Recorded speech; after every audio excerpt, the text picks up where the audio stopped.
பாண்டவரை வென்று நானும் நான் போடனே வருவன தெரியாது. பாடு சொல்லு சொல்லு.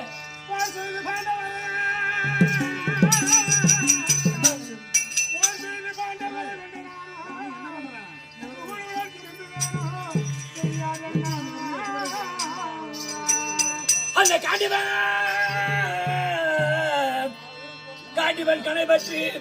காண்டிவன் கணை பற்றி குருசேத்திர பிரபுவிலே நான் சபரியே கிடக்கும் போது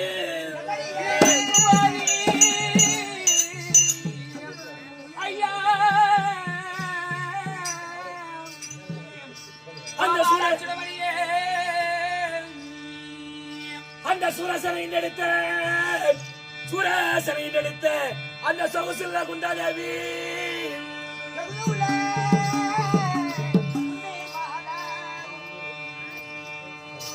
மாரடித்து என் மடிமேல் விழுந்து மகனே கர்ணா என்று அழைப்பாரு. இவ்வளத்தான் என்றார் பெயர் எனக்கு அன்றோடு மறைய முடியும். ஒருவேளை நான் குருசேட்டர்களே என் எதிரில் காண்டிபடி கடைபெற்று நான் குருசேட்டத்தை மறைந்து விட்டால் பெத்தமனம் பெற்று பிள்ளை மன கல்லு. அப்ப நான் இறந்து விட்டால் என் தாய்க்கு சரிகளை துடிக்கும், தடதட என்று ஆடும். அப்படி மகனே கர்ணா, என் தலை பிள்ளையே என் மூத்த பிள்ளையே போயிட்டாயா கர்ணா என்று என்னை எடுத்து அவன் மடிமேல் சாய்த்து மகனே மகனே என்று என்னை நினைத்து அழுவாள். அப்படி அழுகிற போது அப்ப அந்த பாண்டவர் 5 பேர் அங்க இருப்பார். அம்மா நாங்க 5 பிள்ளைகள் மலைபோடு இருக்கிறோம், ஏமா எதிரியை பிடிச்சி அழுவுறீங்க, ஏமா நீங்க அழுவுறீங்கன்னு கேட்பான். பாண்டவர் 5 பேர் கேட்பான். அப்பதான் என் தாய் சொல்லுவா, எப்பா நீங்க பாண்டவர் 5 பேரும் இல்ல என் பிள்ளை, உங்களுக்கெல்லாம் முன்னாடி பிறந்தவங்க தான். நான் 5 வயதிலே வையாற்றிலே பெற்ற பிள்ளை என்னுடைய கர்ண மகாராஜ், என்னுடைய கர்ணன் இதான் என்னுடைய மூத்த பிள்ளை. நீங்க 6 மக்கள் என்னுடைய பிள்ளைதாப்பா. இவன் வேற யாரும் கிடையாது, உங்களுக்கு எதிரி கிடையாதுப்பா, உங்களுக்கெல்லாம் அண்ணன். இந்த 5 பேருக்கு முன்னாடி பிறந்தவன் தான், இவன் தான் கர்ண மகாராஜ் சொல்லுவாங்க. அப்ப அந்த குருசேத்திரத்தை நான் மடிச்சு கேட்கும் போது அங்க கோடிக்கணக்கான மக்கள் அங்க வந்து பார்ப்பார்கள் எல்லாருமே. அப்ப நான் வந்து ஒருவேளை நான் மாரடித்து மணிமேல் விழுந்து மகனே கர்ணா என்று அழைக்கிற போது இவ்வளத்தான் என்ற பெயர் அன்றைக்கே என் மனதில் நான் சூரிய பலம் என்று சூரிய பகவானுக்கும் தாயா குண்டோதைக்கும் பிறந்தேன் என்று அங்கே என் தாய் உண்மையை சொல்லிவிடுவார். சொன்ன உடனே அன்னைக்கு என் பேர் மாறிவிடும். என் நெடுகுலத்தான் யாரும் சொல்ல மாட்டாங்க, சூரியமகன் யாரும் சொல்ல மாட்டாங்க, என்னை தேர்வாட்டின யாரும் சொல்ல மாட்டாங்க, என்னை குடியை கழுவக்கூடிய புள்ளுவைக்கூடிய கொள்ளுக்கூடிய யாரும் சொல்ல மாட்டாங்க. சுவாமி, இந்த உலகத்துல திருதராட்டின இல்ல, துரியோதன இல்ல, பாண்டவர் 5 பேர் இல்ல, இவர்களோட நான் உயர்ந்த ஜாதி. நான் சூரிய பகவானுடைய பிள்ளை. நான் சரிங்க பார்த்தாயா சண்டைக்கு என் நெற்றியை பார்த்தாயா? ஆமாங்க, சூரிய பகவானுடைய சரி. அதனால சண்டைக்கு போகாத இருக்க முடியாது. முடியாது சுவாமி, ஒரே ஒரு வார்த்தை கேட்கிறேன், கேட்டு போங்க. சொல்லு. நல்ல ஒரே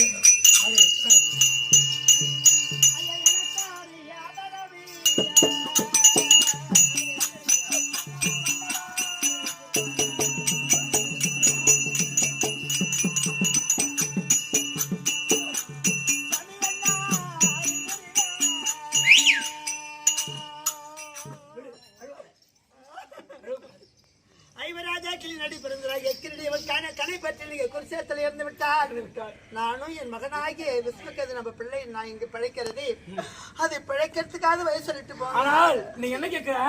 எல்லா மனைவியும் கேட்கறது, ஒரு கணவன் உயிர் பிரிந்து விட்டால் நான் எப்படி வாழ்வது, என்ன செய்வது அப்படின்னு கேட்கிறேன். அதுக்கு நான் சொல்றேன், நல்லா நான் ஒருவேளை குருசேத்திர பிரபுவை மடிந்து விட்டால் உனக்கும் எனக்கும் திருட்டுத்தனமாக பிறந்த விஸ்வகேது மகனாகி விஸ்வகேதும் நானும் எங்கே, என்னுடைய ஆதரவு என்ன, நான் எங்க சேர்வது, பாண்டவரோட சேர்வதா இல்ல துரியோதனரோட சேர்வதா அப்படின்னு கேட்கிறேன். ஆமாங்க, நான் உடனே சொல்லட்டுமா? சொல்லுங்க. அடி நான் மாண்டே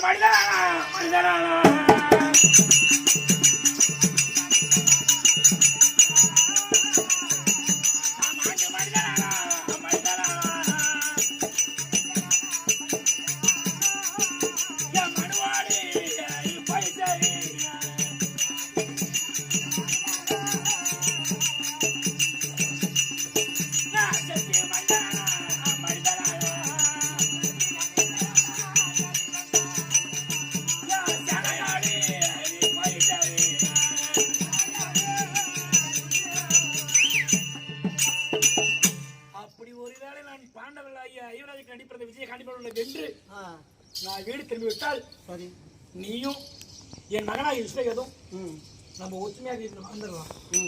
அப்படி ஒருவேளை நான் காண்டிபுடைய எதிர்ப்பு காண்டிபுடைய கடைப்பட்டு நான் குடிசத்தில் மடிந்து விட்டால் என் கடன் என்னோட புகட்டும்.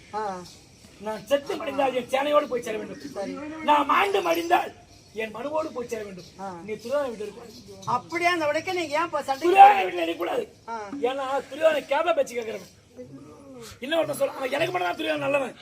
ஆனா துரியோதன ஏய் உன் அண்ணன் இறந்துட்டான், உன் பொண்டாட்டி அண்ணன் பொண்டாட்டி வயசு பொண்ணா இருக்கிறா, அவளை போய் பெண்டு காலடான்னு சொன்னா அவன் அப்படியே வந்து செய்வான். அதனால என் உடம்பு சரிகட்ட அவன் கேப பேச்சு கேட்கிறவன். அவன் செயலுக்கு வந்து இந்த பாண்டவர்களுக்கு சித்திர பண்ணல. அவன் மாமனுடைய வார்த்தை சகுனுடைய வார்த்தை கேட்டுதான் இப்படி எல்லாம் பாண்டவர்களை சித்தப்பா பிள்ளை பெரியப்பா பிள்ளை பாராட்டி சித்திர செய்யணும். ஆனா அந்த பாவம் அவன் வீட்டுல நான் வளர்ந்தேன்.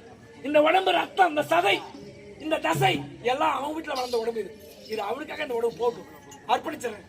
ஆனா நீ இங்க இருக்க கூடாது, துரியோதன வீட்டுல இருக்க கூடாது. அப்படி ஒரு நாள் செலுத்தா என் தம்பிமார்கள் பாண்டவரை எந்த பெருமே உன்னை கையில ஏந்துவார்கள். செத்தவன் பிள்ளை